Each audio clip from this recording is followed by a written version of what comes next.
ಇವತ್ತಿನ ವಿಡಿಯೋದಲ್ಲಿ ಪುಳಿಯೋಗರೆ ಪೌಡರ್ ಬಳಸದೆ ಹೇಗೆ ಸಿಂಪಲ್ ಆಗಿ ಪುಳಿಯೋಗರೆ ಮಾಡೋದಂತ ತಿಳಿಸ್ಕೊಡ್ತೀನಿ. ಮಧ್ಯಾಹ್ನ ಲಂಚಿಗೂ ಚೆನ್ನಾಗಿರುತ್ತೆ, ಬೆಳಿಗ್ಗೆ ಬ್ರೇಕ್ಫಾಸ್ಟಿಗೆ, ಲಂಚ್ ಬಾಕ್ಸಿಗೂ ತುಂಬಾ ರುಚಿಯಾಗಿರುತ್ತೆ.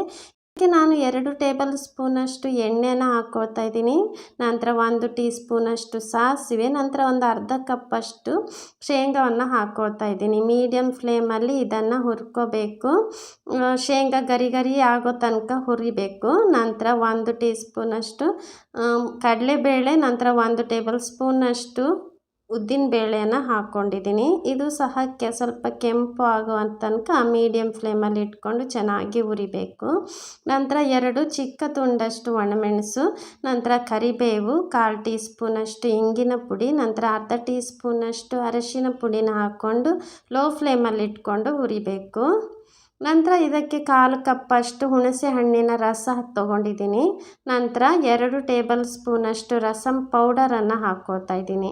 ನಾನು ಪುಳಿಯೋಗರೆ ಪೌಡರ್ ಹಾಕ್ಕೊಳ್ತಾ ಇಲ್ಲ, ರಸಮ್ ಪೌಡರ್ ಹಾಕಿಬಿಟ್ಟು ಪುಳಿಯೋಗರೆ ಹೇಗೆ ಮಾಡೋದಂತ ತಿಳಿಸ್ತಾ ಇದ್ದೀನಿ. ತುಂಬಾ ರುಚಿಯಾಗಿರುತ್ತೆ, ಸೇಮ್ ಟು ಸೇಮ್ ಅದೇ ಟೇಸ್ಟ್ ಇರ್ತದೆ. ಒಮ್ಮೆ ಟ್ರೈ ಮಾಡಿ ನೋಡಿ, ನಿಮಗೆ ತುಂಬಾ ಇಷ್ಟ ಆಗುತ್ತೆ.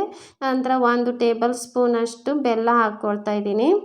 ಬೆಲ್ಲ ಹಾಕೋದು ಇಷ್ಟ ಇಲ್ಲ ಅಂದರೆ ಸ್ಕಿಪ್ ಮಾಡ್ಕೋಬೋದು. ನಂತರ ರುಚಿಗೆ ತಕ್ಕಷ್ಟು ಉಪ್ಪು ಹಾಕ್ಕೊಳ್ತಾ ಇದ್ದೀನಿ. ಈ ಗೊಜ್ಜನ್ನು ಚೆನ್ನಾಗಿ ಮುದ್ದೆ ಆಗುವಷ್ಟು ಗೊಜ್ಜು ಮಾಡಿಕೊಂಡು ಇದನ್ನು ಸ್ಟೋರ್ ಸಹ ಮಾಡಿ ಇಟ್ಕೋಬಹುದು.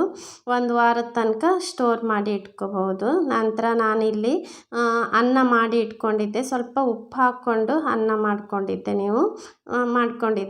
ನೋಡಿ. ಇದನ್ನು ಚೆನ್ನಾಗಿ ಮಿಕ್ಸ್ ಮಾಡ್ಕೋಬೇಕು. ತುಂಬಾ ರುಚಿಯಾಗಿರುತ್ತೆ, ತುಂಬ ಸುಲಭವಾಗಿ ಮಾಡ್ಕೋಬಹುದು. ಹಿಂದಿನ ದಿನ ಉಳಿದಿರುವಂಥ ಅನ್ನದಿಂದನೂ ಸಹ ಈ ರೀತಿ ರೆಸಿಪಿ ಮಾಡ್ಕೋಬಹುದು. ತುಂಬಾ ರುಚಿಯಾಗಿರುತ್ತೆ.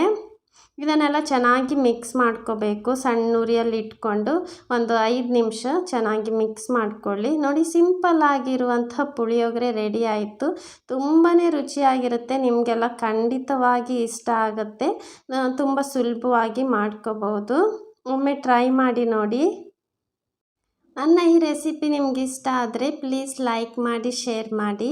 Thank you so much for watching.